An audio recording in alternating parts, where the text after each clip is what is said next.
There's somewhere to put that receptacle.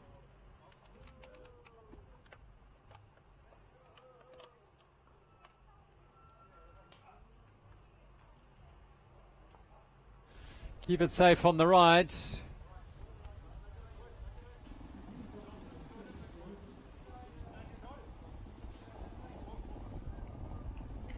It's a great achievement, and that uncleating is a great relief, albeit that you've had a wonderful ride. It's rather nice to finally uncleat and say, well, that's that done for another year. I'll be back next year, because it was such a lekker experience. And you can tell by the way these riders are having to work as they come up the finish line here that it's into the wind. Hard work.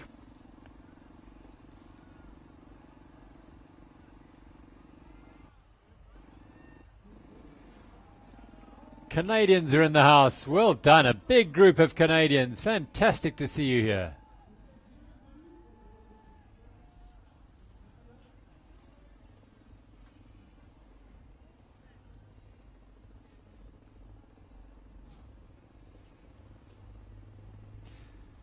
This is an annual goal for so many riders, to improve on their time, to get onto the start line. There's the Chapman's Peak plaque, bit of the history and the geology around Chappies.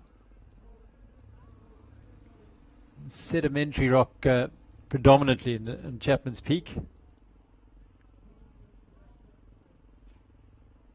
It's Cape Granite as well. They both meet here, so it's quite a unique piece of mountainside. On the left hand side there, that's not natural rock, of course. This is where the road was repaired in the 1990s after the rock falls, creating a beautiful tunnel like ride and drive. Of course, all the cars that go over Chapman's Peak now pay a toll, which lends itself to the upkeep of this road.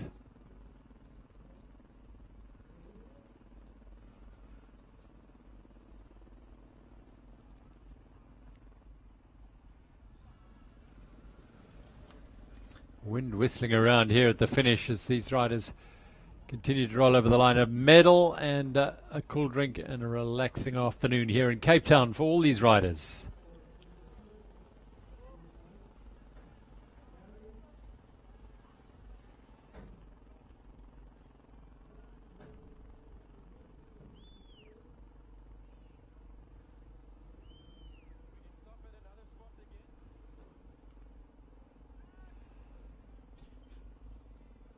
Oh, it's cool flying down the sweeping descent after this Seikobosi climb. Now they know the ride is almost done. Got to be careful here.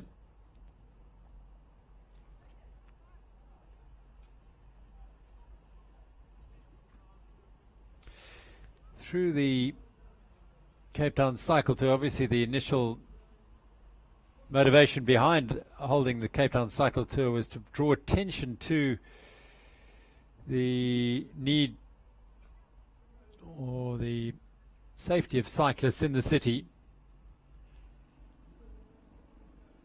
John Stegman and Bill Murray, the two men who got behind the initiative and initiated the big ride-in, as it was then known, and at one stage it was going to be a 140-kilometer ride, but they decided to keep it to a swing around the Cape Peninsula.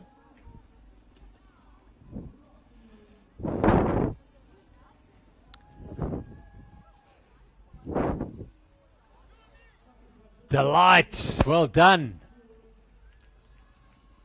Fist pumps, waves, salutes, and some just rolling in without any real emotion.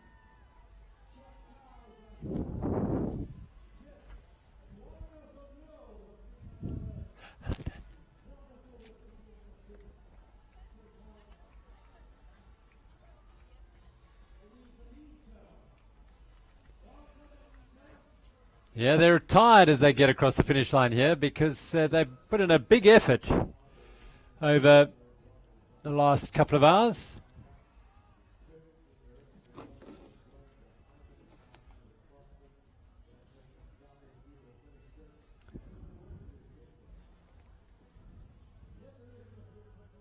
And wearing that would have made it a lot easier, I'm sure.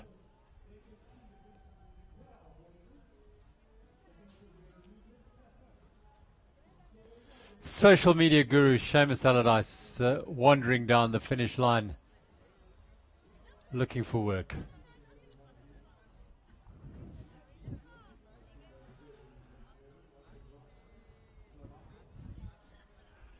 So the finish line here at Greenpoint is a buzz. There's no question about it. Dan Davis is alongside me here. Dan, hello. Hi, good afternoon. Nice to have you here. Thank You're you. very much involved in bringing hydration to these riders through this Cape Town Cycle Tour. Yes, Gerald, we actually play a role in making sure that we help the guys get to the end point, making sure that we provide enough product at every single point, and at the end point making sure that they stay hydrated, which is important, and also get a bit of gears. And I think that's the important part. It's not just to get something ice cold to drink, but get a bit of gears and help those guys that starts at 8:30 on to make sure they get to the end. Yeah, I mean, there's two types of fuel. There's what you drink, and there's what you hear and what you feel, I suppose, out there to bring you that energy and get you to the finish line. How much do you put out there in terms of your fuel or the liquid? Well, manpower, we have across about 300 team members. We are very fortunate that we don't just have guys that work directly for us, but their families, friends assist and making sure that we get some cold product out there. And we have about 150,000 litres of Coke and Coke Zero, no sugar, and then 100,000 litres of Powerade and 150,000 litres of water. Wow. That goes along the route. And it all gets pretty much consumed?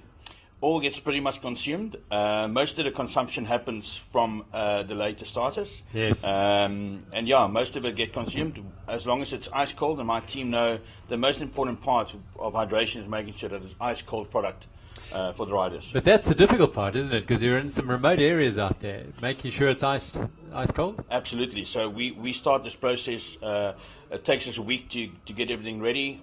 We have 70 trucks, those big horse and trailers that we fully load, and we strategically work it out with Donovan and the team to make sure that we place exactly the amount of product per point on consumption based on previous years.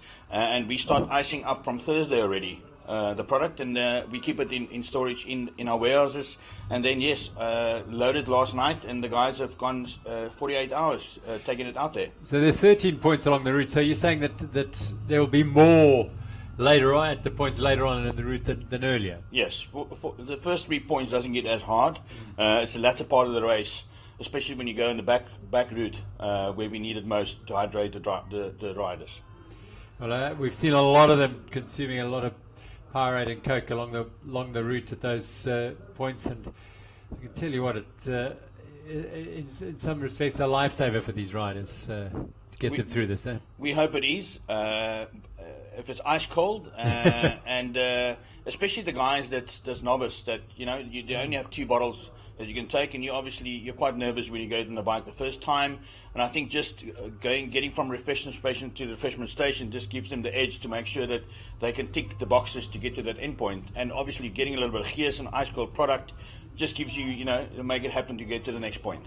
So you talk about the product and the Powerade and Coke, but the gear side of it, getting your crews and your teams out there to keep that vibe going, that's a feat in itself, doing that for 9-10 hours out there for some of them. No, absolutely. I mean, they go straight through the night, so they leave the depot at 11 on Saturday night, straight to get to their points, set up, get ready, and then carry on until the point closes off. But the most important part of the guys that work for us and the teams is they have the passion, and we make sure that they get the passion by. I mean, we work for some amazing brands: Coca-Cola, Powerade, One Aqua Water. And we're very fortunate because of the brands like that. The passion comes with the brands. And that's what makes the difference from us to anyone else. Is you can't buy passion, you got to have it inside of you. And these guys have been doing it. We had some long service awards last night. There's 2 guys that's been doing this event for 30 years. Good heavens. And they don't even work in our special events department. They work in other various departments in our business. So it just shows you the passion that we have as a team. It's amazing. It really is quite a phenomenal thing. But it's reflected. It's a two-way street in a way, because the riders have the passion. The riders have a love of the event and the vibe. So they feed off each other, I would think. Absolutely, and I think this is a very special event. There's no other event that has the gears that this one's got, because you get people that want to do a sub 3, and then you get people just want to get to the end. We're going to take a pause to listen to what these 2 gentlemen have to say. Okay, guys, tell me, what are you all about? Why are you riding today? So today we're riding in our speedos to raise awareness for testicular cancer. We're supporting the Love Your Nuts Foundation. Go check it out on, I think it's www.loveyournuts.co.za. It's for a good cause. And all the men out there, taste your testicles. Yeah. Short. That's just that, guys. Little comment from a couple of our riders out on Chapman's Peak. Look at the wind. It really has got up today, hasn't it? Absolutely. I mean, and you have to the riders have to deal with the conditions out there. And yes, some of them spending 6, 7, 8 hours there, but you're having to deal with that from the moment you're setting up, middle of the night, I think. Absolutely. So we obviously work directly with the jock and the buck, making sure the comms are out there, and we only listen to the refreshment station manager on what to do, when not to do, and obviously I think the call would come now to look at what branding is up and what needs to go down. Not an easy thing.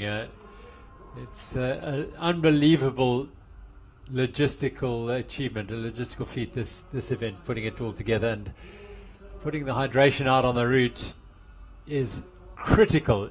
Tell you what, every single one of these riders would have stopped at some stage at 4, 5, 8, 10 of these water points to refuel and to get them through it. No, absolutely. And I think some of the guys that actually works with us have done the race, but they've also worked, and they said, you don't understand, once you've actually done the event and you raced it, you want to do it again, but also just the logistics. When you actually see what needs to happen to make sure that we get on the route and we make sure that, all those 250, 300 people are in their place on time, and making sure that we can deliver ice cold product within arm's reach of desire. Which is what they get done. Thanks very much for joining us here, and well done. Fantastic job. How many times have you been doing that? How long have you This been is my 15th one. Wow. Yes, so I've been coming for 15 years. And yes, it's absolutely amazing. We as a brand and a company love to be part of this. And also thank you to you and your team for making such a great production to showcase what we're doing. Isn't that a sight? We've had wind, we've had heat, and it's not often that we have rain on the Cape Town Cycle Tour, but there it is. Wow. Yeah, it almost seems like it's a video from the past. It does, doesn't it? It looks very, and you take that image of the finish line and you drop back 20 k's, 30 k's on the route, and it's the riders are in pouring rain. Incredible. Well, that's what it is, the Cape Town Cycle Tour. It is a ride of character. You test yourself in all the conditions that present itself out there.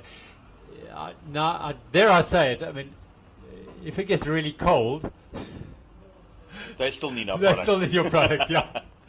Thanks very much for joining us here. Dan Davis from the team that provide the hydration through the race, all those 13 water points through Powerade and Coca-Cola. It is fantastic. Well done. Thank you very much. Thanks for having me. So these riders finishing in the dry and in the wind here. So the wind has come up and it is wet out on the backside of the route. So it'll be a testing ride for those on the route out there. No question, it's going to be a testing finish. There it is. Look at that. Wow. This makes for a whole different challenge for these riders because of the conditions, the slippery road. And some of these riders may not have ridden in these sort of conditions before. What a challenge. What an event.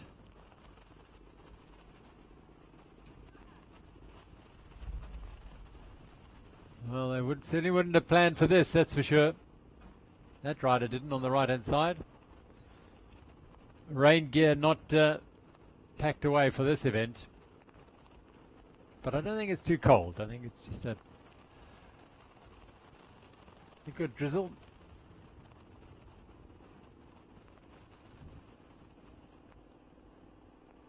And a long line of progressively wetter riders coming towards the finish.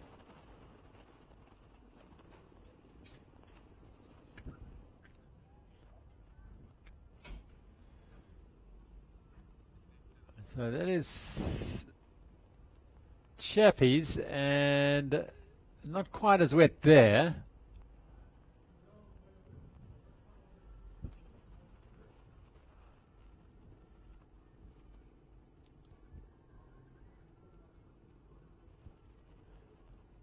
So Paul Kay is hard at work once again. So here we are with Ron Rutland. Ron, 109 kilometers is not even a warm-up for you. Oh, but what a day. No, amazing year last year. Myself and James, who actually rode with me, rode 20,000 kilometers across 27 countries, raising funds for Child Fund Pass It Back, and it was the most rewarding, incredible, intense year of my life. But there's nothing like coming home, you know, and it's been a great honour to be back at the Cape Town Cycle Tour, and to be able to show Cape Town off to James. I say he's never been to South Africa. He's only been in Cape Town 2 days, and I promise you to say we spent 7 months together cycling across the world, and his eyes are just like this. Yeah. Misty cliffs, all of that, he just couldn't believe it, so it's been amazing. So here's the thing, if you don't know, this gentleman and his buddy James decided to cycle to Tokyo for the Rugby World Cup. Yeah. And it's because of them, South Africa became the world champions. Well, I can't take any credit because last time I cycled to the World Cup, we lost to Japan in the opening game. So it was literally 2,000 days. It was 2,000 days ago that I left Cape Town Stadium and spent 27 months cycling through every country in Africa to the World Cup in the UK. And that was a trip that obviously completely changed my life and opened my eyes to so much. And yeah, that didn't end so well from a rugby point of view. But yeah, Sia Khaleesi lifting that trophy on the 2nd November last year, and I still get goosebumps just mentioning it. And you know what a story he is in himself. And yeah, obviously proud that he's part of the Western Cape here. I guarantee you the entire nation got goosebumps just hearing you say Sia's name and the Rugby World Cup. Yeah. I would imagine the bicycle's changed your life. Oh, it quite simply has. I mean, I moved to Cape Town in about 2010. I had never really ridden a bicycle. I heard about this race called the sort of Cape Epic, and a lot of my mates went to cycling and trail running, and I kind of got into it. And I'm a fat ex-prop, you know, so not a natural cyclist. But yeah, it sort of opened my eyes to what an amazing way to see the world. I'd read a lot of books about people traveling around the world, and when I actually started cycling, I thought there is something to this. You know, it strips you down to your absolute basics. I mean, I love motorbiking, and nothing like a good road trip. But when you're cycling through a strange country or even a local place, and you know you're going through a community, you can't but help engage with people. So you're going slow enough that you can sort of engage with people. You experience every breath of wind, every rock, every bit of snow and rain and everything. But you can still cover enough distance to literally, you wake up one morning, you cycle 100 Ks, wake up the next morning, you cycle 100 Ks, and 33 days later you cross Europe, and 200 days later you've crossed Asia as well. So it's a remarkable way to see the world, and it truly has quite simply changed my life. And despite all of that, here you are, another Cape Town Cycle Tour done. Yeah. Only 109 kilometers, but still 109 spectacular kilometers. Oh, absolutely. I mean, literally, just the smiles on people's faces around me in the peloton today. I mean, I was on my mountain bike, so, you know, taking it pretty easy, stopping at all the water points. And as you say, just coming around places like Misty Cliff and coming over Chappies, and just like, I mean, literally, and you know, obviously the Cape Town Cycle Tour is every kilometre measured down, and so you know exactly where you are. And every single one of those kilometres, the support on the side of the road, the way the community, the whole city gets involved. You know, whether you're going past all the flashy apartments in Camps Bay or you're going through Ocean View, the reaction's the same, and people just get involved, and it's an amazing day out, and it really makes you proud to be, you know, Cape Townian, proud to be South African, and it's a great advert for our country. Enough said. Ron Rutland, amazing character and a man who's done some serious riding. We saw he and James took part in a mountain bike stage race last week, also up country this time, but rode all the way from Twickenham to Tokyo. He rode from Cape Town to London, the previous Rugby World Cup. What a life. Wow. So breezy it is here at the finish, but dry. It's wet out on the route though as they head towards Hart Bay. And Little shot still coming down, but not too hard.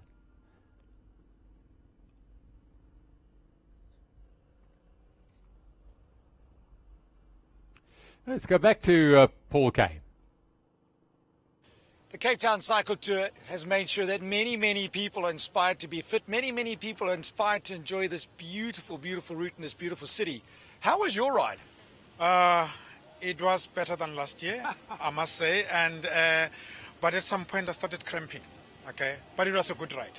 I think the gods favored us, and then we had a good ride, and there was no wind. You know, I'm not sure about the people that are starting from the back, but I really had a good ride this year. Mike, what is it about the Cape Town Cycle Tour that just keeps bringing you back? I think for me it's the scenery, you know, the beautiful people of Cape Town. I think you don't get that anywhere in this country. You know, they're just beautiful. They support the event. And I think if they continue like this, the event will grow even better. And what does cycling do for you? Why do you ride a bike? I think I want to stay fit and look as young as I look right now. And I'm in my 40s, but I'm sure you can think that I'm in my 30s. He doesn't look a day over 30. Yes, I think it just keeps me fit, and my wife loves that. Also, I would imagine, you know, you've got a high-powered job. It's a great way to distract yourself from the stress of work. Absolutely. I think every time, you know, you go to work the rest of the week, and on weekends you just get out there, ride, and you feel so good about doing that. And I think it's just the power of the mind. And the power of the mind was not tested too badly today because the weather's been great. Thanks, Absolutely. Mike. Thank you very much. Well, Mike finished early enough for the weather not to be an issue. There are riders out there who might now disagree with Paul's views that the weather is getting a bit damp, but this rider's pretty chuffed, isn't he? Through Hart Bay, flying through. No, who needs handlebars? Who needs hands? Just need legs.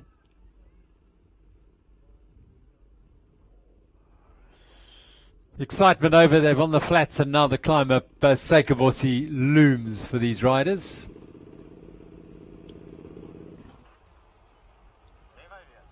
Across the timing mat, which will reflect each rider's time as they cross those mats, and in order to get a complete finish time and a medal, of course, you have to have crossed all the timing mats through the route.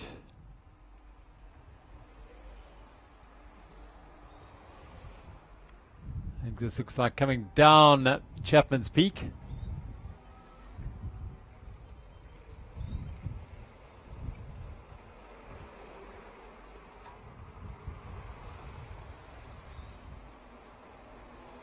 These riders are all, I think, got a little bit wet at some stage because the rain seems to be on the Hart Bay side of the route, but a bit drier now.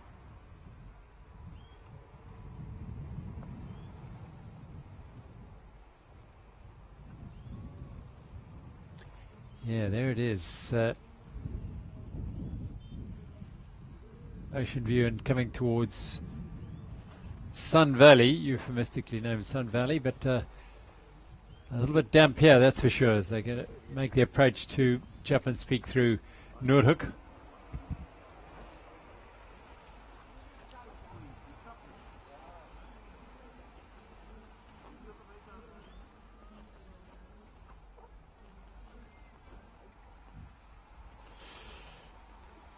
Yeah, these riders will be well in time. I don't think there's any issues regarding their cut-off for these riders.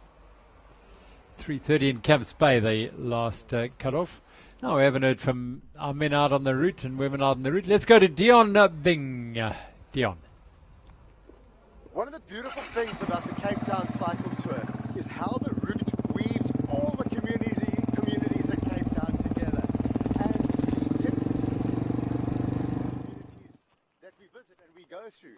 And with the spotlight being on Cape Town with 30,000+ people cycling around the beautiful peninsula, and people around the world keeping an eye on what's happening down in Cape Town, it was important that we popped in on Ocean View because they've had a number of challenges over the years, and particularly over the last couple of weeks. It's been really hectic down here. And There's a silent protest going on that every single cyclist is going past and seeing. And Rhys Pagel is part of the organizing committee for that silent protest. Rhys, won't you give me a little bit of background as to what's been happening in Ocean View recently and how the silent protest came together? Hi, thank you for coming to Ocean View. I know it's a very long drive around the corner. It's been, I think, about 2 to 3 weeks that hell broke loose in Ocean View, basically. And this initiative started with a little girl that was shot 7 years old by a stray bullet. Her name was Iman Solomons. Her name is Iman Solomons. She was playing in a yard, not outside, not too far from our house, inside her yard. And I just thought, you know what, let me show. I know that the parents won't be able to speak out. I know that they're very vulnerable at the moment. I know that they are sad and they're heartbroken. And it's one of my friends. Her parents are my friends. And I decided to put up some crosses here so that they can see what Ocean View is going through and how we actually feel. Rhys, you've put up more than one cross. There are a number of crosses. Tell me a bit about that. So all these crosses, not even the exact amount of people that passed away in Ocean View due to gang violence. We had about 60 crosses up. This very next day, we were left with 40 plus. So that same night, people were vandalizing crosses. So no art. That is so sad, but you continue to rise up to that challenge and you continue the fight and you continue the protest. Well done. And anything you'd like to say to the community that is supporting your new initiative here? All I can say is there's no need to be scared. I know that, like in the back of it, am I going to be a target? Is people going to come after me? There's no need to be scared. If you know what's right, you stand for what's right. Because that's what I'll do. Thank you so much, Rhys. Rhys Pagel standing for what's right. I got Sugar over there with Paul Franke, and also part of this protest. Sugar, if you'd like to take over. Absolutely. And what an amazing silent protest. Thank you very much to Rhys and the organizing committee. Right now, I am with Paul Franke. He is, as he says in his own words, an activist from his community, and all he's doing is he's out here fighting for his people. Paul, thank you for joining us. Can you tell us a little bit more about some of the other issues that is affecting Ocean View? Thank you for the opportunity from you guys to allow us to speak, to be that voice for our people. There's a lot of challenges that we have in our community. Failure of government, failure of city, failure of the police, not to do the safety and stuff in the community as they're supposed to do.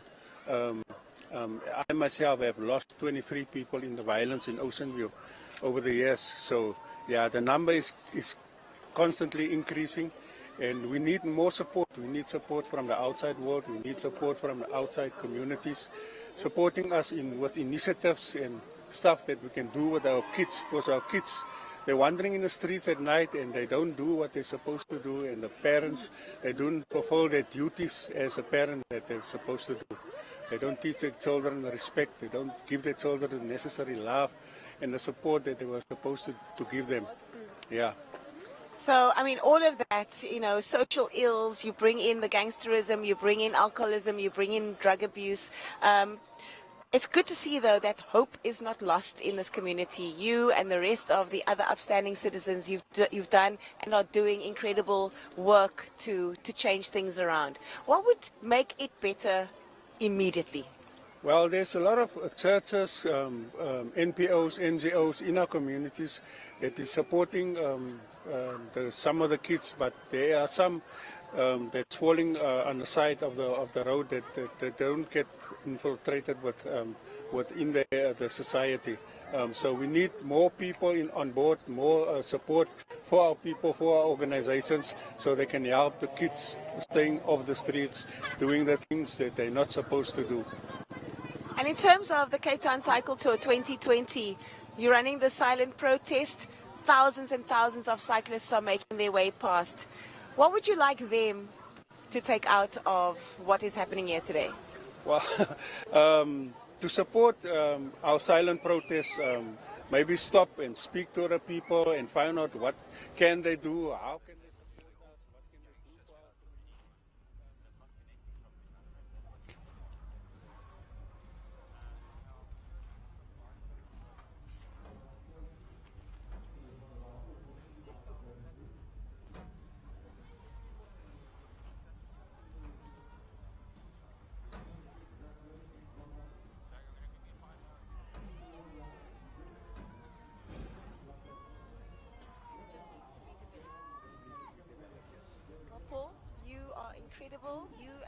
rest of the amazing activists here in Ocean View.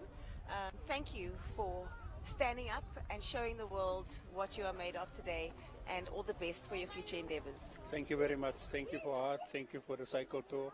And thank you for the riders that are here supporting Ocean View in their plans and future endeavors.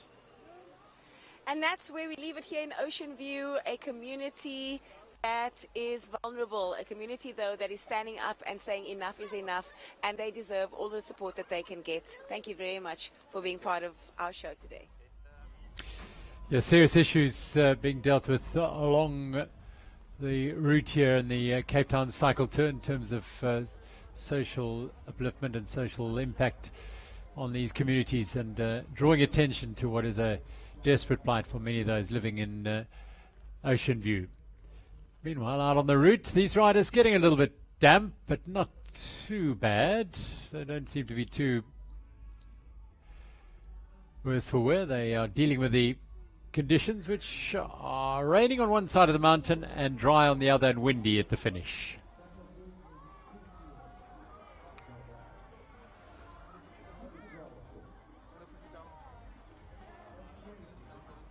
The water point being used very, very well by these riders. They need it, that's for sure. We heard 100,000 litres of Powerade and Coke out on the route, and water as well.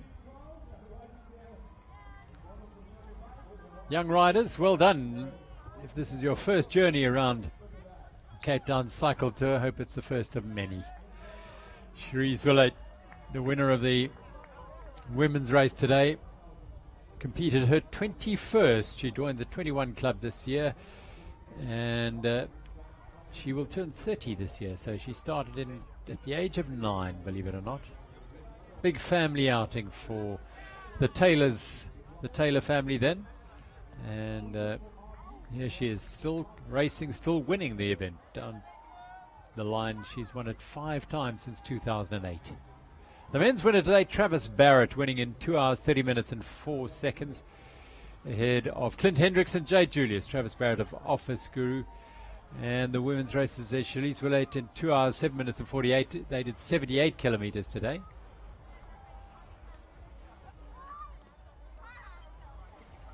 And second place, young Francis Jans van Rensburg, the South African under-23 champion. She's 19.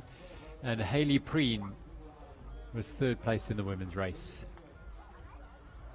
Life goes on in Hout Bay. The race carries on, but the people of Cape Town, the people of Hout Bay have lives to live and deal with. So, but it's all seamlessly knitted together.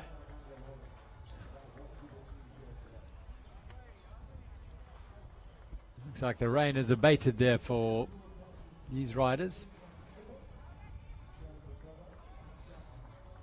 They'll have plenty of time to dry off as they head up Seikobosi to the top of Seikobosi, and then the roll down Llandudno and to the finish through the Atlantic seaboard. A beautiful thing it is.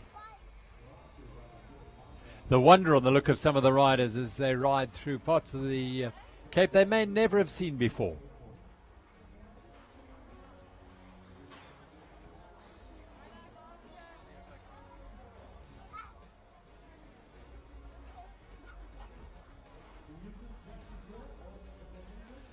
So bottom of Hout Bay here, they're going to come rolling up Seikobosi. This is sort of false climb as they go through town, and then it'll roll down to the traffic lights, and then the real climb as Seikobosi starts.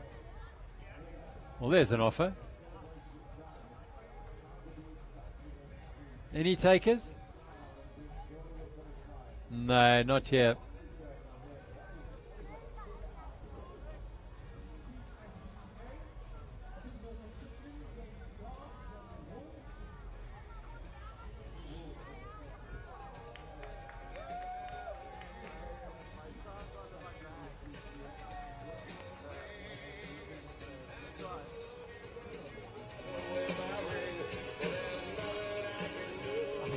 Cycling is a better option.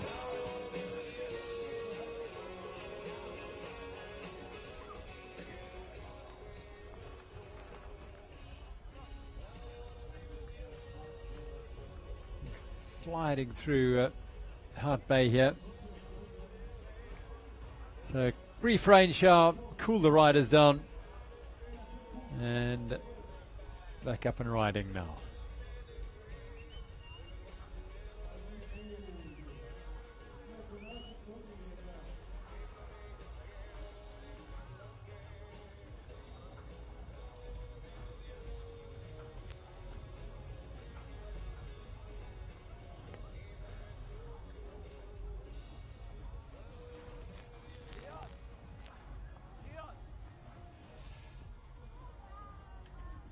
Groups forming as they head up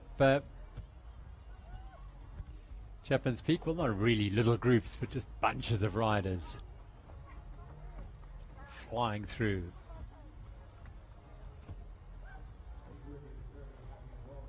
So a while since this race produced an international winner, obviously Sam Gaze last year, but before that it was back in 2006. And Stefan Radochler won the men's race, and Russell Downing in 2005, Antonio Salomone in 2004. Very few international riders this year. Now, what's that message about? Mum says hurry up. She's cooking dinner tonight and she doesn't want to burn it.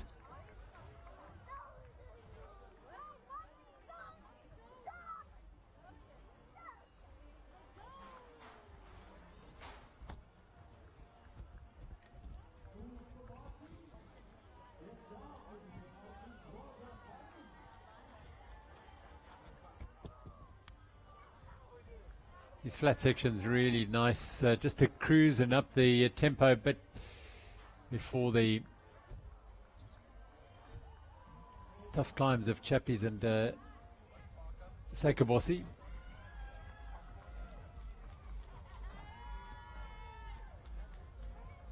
"30,000 riders in 62 batches set off between 6:15, 6 o'clock if you take the women, starting at Glencairn, and 9:30 this morning. And look at the watch there.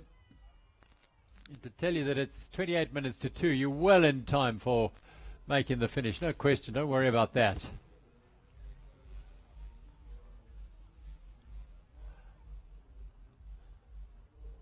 Well, Paul Kay is doing the rounds in the hospitality and exhibition area. Let's go to Paul.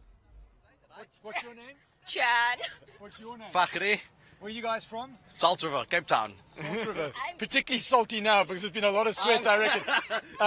What are you doing? Oscar, please. I'm trying to get on the bike, but yeah. A wide shot.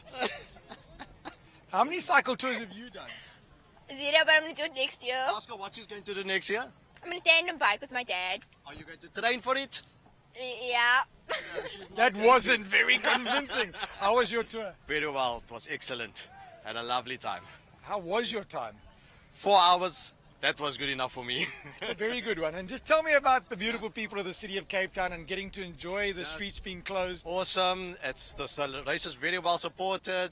The gears on the race is excellent. I tell you, there's nowhere else in the world that you can have support like this on a race like this, from start to finish. It is awesome. That was actually get you through the race. Here we go. And you know what? That's what's going to get her through the race next year.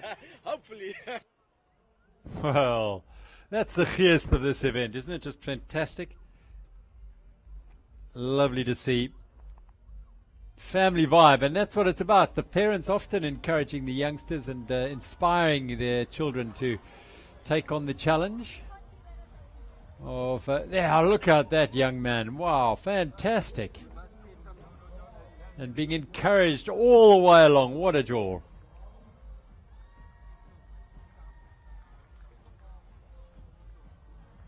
Kids on bikes. Nothing better in life than kids on bikes.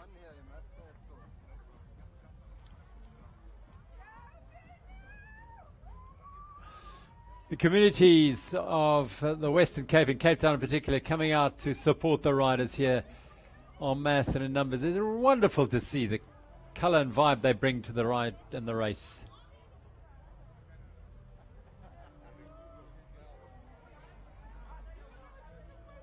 And look at the response they get. Fantastic, isn't it?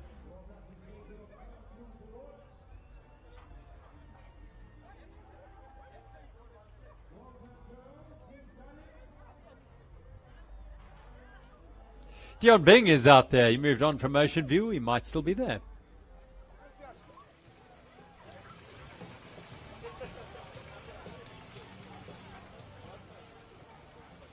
Down here in Nurtuk, now more than 70 kilometers behind us, started off on a beautiful summer's morning in Cape Town, went around False Bay, the wind started to pick up, went past Simonstown, a little bit of rain, now the rain is properly coming down. They've got a watering hole, they've got the massage tents at the back, some people are stopping, some people are pushing straight through. But there's another watering hole that we've just stopped off. In its 7th year. How's it, Paulder? Lekker in yourself, man. Lekker in yourself. No, lekker. Your setup, what is this all about and who your buddies? Why do you do this every year? So basically, sportsman's warehouse booked myself for the music and keeping the gears alive here in Noordhoek. So basically what we do, we camp out here, we have a couple of beers. All the participants in a cycling tour, we offer them a cold one. About 2 to 3 cases every year. 2 to 3? 2 to 3 cases every year. The guys stop. In some cases, the bicycles do like a stoppie with a back wheel list for a cigarette or a cold beer. And that's what we do. That is absolutely fantastic. But I mean, you must have started seriously early, huh? About 5:30 this morning, yes, yeah. With the music or the drinking? You tell me, but yeah, I'm telling you. I actually had a German tourist who especially came in for the tour today. And I had a couple of black labels and a couple of Windhoeks. And I figured, because he's a German, I'll just give him a Windhoek.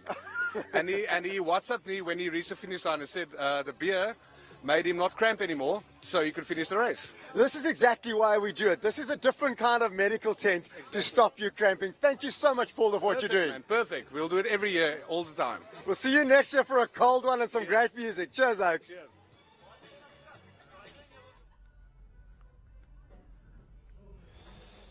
Oh, better the vibe, and that's the community.